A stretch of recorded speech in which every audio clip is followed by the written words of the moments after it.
அனைவருக்கும் என் அன்பு வணக்கம். பொதுவாக ஒரு துறை சார்ந்தவர்கள் அந்த துறையில் முன்னேறி கொண்டே போவதை நாம் பார்த்திருக்கிறோம். சிலர் வாய்ப்பை இழப்பதையும் பார்த்திருக்கிறோம். ஆனால் ஒரு துறையில் கால் ஊன்றி புகழ் பெற்றவர்கள் இன்னொரு துறையிலும் மிகப்பெரிய வல்லுநர்களாக மாறுவது விதிவிலக்காக நடக்கக்கூடிய ஒன்றுதான். அப்படிப்பட்ட விதிவிலக்குகள் நிறைய வரலாற்றில் இருக்கிறார்கள். வரலாற்றுத்துறை ஆசிரியராக வளர்ந்த ஹெச்ஜி வெல்ஸ் அப்படிப்பட்டவர் தான். ஹெச்ஜி வெல்ஸ் என்பது சுருக்கமாக அவருடைய பெயர் ஹெர்பர்ட் ஜார்ஜ் வெல்ஸ் என்று அவருடைய முழு பெயர். அவர் இங்கிலாந்திலே பிறந்தவர். லண்டனில் தான் கடைசி வரைக்கும் இருந்தார். அவர் எந்த துறையை முதலில் தேர்ந்தெடுத்து கொண்டார் என்றால் அறிவியல் நாவல்களை எழுதும் துறையைத்தான் தேர்ந்தெடுத்து கொண்டார். சயின்ஸ் ஃபிக்ஷன்ஸ் என்று சொல்லுகிற அந்த துறை. அப்படி அறிவியல் நாவல்களை 50க்கும் மேலாக அவர் எழுதியிருக்கிறார். இன்றைக்கு அறிவியல் நாவல்கள் வந்து கொண்டிருக்கின்றன. ஆனால் நாம் சொல்லுவது 19ஆம் நூற்றாண்டின் இறுதியில் பிறந்து 20ஆம் நூற்றாண்டு வரைக்கும் வாழ்ந்தவர் அவர். 1866 பிறந்தார். 1946 வரைக்கும் 80 வயதுகள் அவர் வாழ்ந்தார்.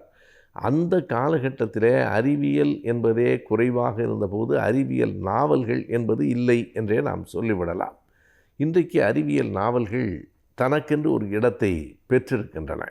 ஆனால் அப்போது அதற்கு தொடக்கமாக இருந்தவர் ஹெச்ஜி வெல்ஸ். ஆகையினாலே தான் அவர் ஃபாதர் ஆஃப் சயின்ஸ் ஃபிக்ஷன்ஸ் என்று அழைக்கப்படுகிறார், அறிவியல் நாவல்களின் தந்தை என்று.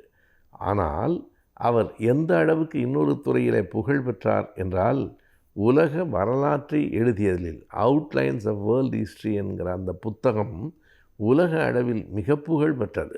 இதற்கு பெரிய எடுத்துக்காட்டு ஜவஹர்லால் நேரு அவர்கள் சிறையிலிருந்து தன் மகளுக்கு கடிதங்களை எழுதினார். அந்த கடிதங்கள் உலக சரித்திரமாக இன்றைக்கும் புத்தகமாக இருக்கிறது. கிளிம்ஸ் ஆஃப் வேர்ல்ட் ஹிஸ்ட்ரி என்று அதற்கு பெயர். அந்த புத்தகத்தின் முன்னுரையில் அவர் சொல்லுகிறார், எனக்கு கூடுதலாக வரலாற்று செய்திகளை தந்தது இந்த புத்தகம், அதனுடைய ஆசிரியர் ஹெச்ஜி வெல்ஸ் தான் என்று குறிப்பிடுகிறார். எனவே நேரு அவர்களுக்கே வரலாற்று துறையில் முன்னோடியாக அவர் ஆகியிருக்கிறார். அவர் நாவல்களை எழுதி கொண்டிருந்தவர். இது ஒரு வியப்பான செய்தி. இந்த மாற்றம் எப்படி வந்திருக்கிறது என்றால், வெல்ஸ் தொடர்ந்து சிந்தனையாளராகவும் தன் கருத்துகளில் மாற்றத்தை பெற்றுக்கொண்டே இருக்கிறவராகவும் இருந்திருக்கிறார்.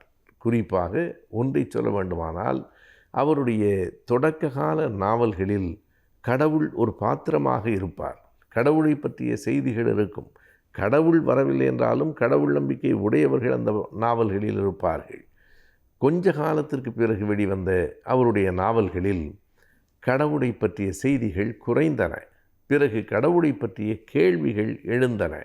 இறுதியாக அவருடைய பல நாவல்கள், இறுதி நாள்களில் அவர் எழுதிய நாவல்களில் முழுமையாக அவர் ஒரு கடவுள் மறுப்பாளராக இருக்கிறார். அவருடைய பாத்திரங்களும் அப்படி இருக்கின்றன. அவர் பேசுகிற போதும் சொல்லுகிறார், என்ன உங்களினுடைய நாவல்களிலெல்லாம் கொஞ்சம் கடவுள் மறுப்பு தென்படுகிறதே என்கிற போது வெல்ஸ் சொல்லுகிறார், ஆம், எனக்குள் அந்த மாற்றம் நிகழ்ந்து விட்டது. என் அறிவு இன்றைக்கு கடவுளை ஏற்கவில்லை. எனவே ஆம் an atheist in full form என்று சொல்லுகிறார். முழுமையாக நான் ஒரு நாத்திகன் ஆகிவிட்டேன் என்று குறிப்பிடுகிறார். இதனையெல்லாம் 20ஆம் நூற்றாண்டின் மத்தியில் சொல்லுவது என்பது மேலை நாடுகளில் கூட சற்று கடினமானது தான். இன்றைக்கு கடவுள் மறுப்பு என்பது இங்கிலாந்து போன்ற நாடுகளில் எளிமையாக பேசப்படுகிறது. நான் லண்டன் போயிருக்கிற போது நானே பார்த்தேன். அங்கே இருக்கிற பேருந்துகளிலெல்லாம் there is almost no God என்று எழுதியிருக்கிறார்கள். மிக மிக பெரும்பான்மையான முடிவுகளின்படி கடவுள் இல்லை. இன்னமும் அவர்கள் கடவுள் இல்லை கடவுள் இல்லை என்று பெரியார் சொன்னதை போல சொல்லவில்லை என்றாலும் almost there is no God என்கிறார்கள். மிக பெரும்பான்மையாக கடவுள் இல்லை என்கிற நிலைக்கு வந்திருக்கிறார்கள்.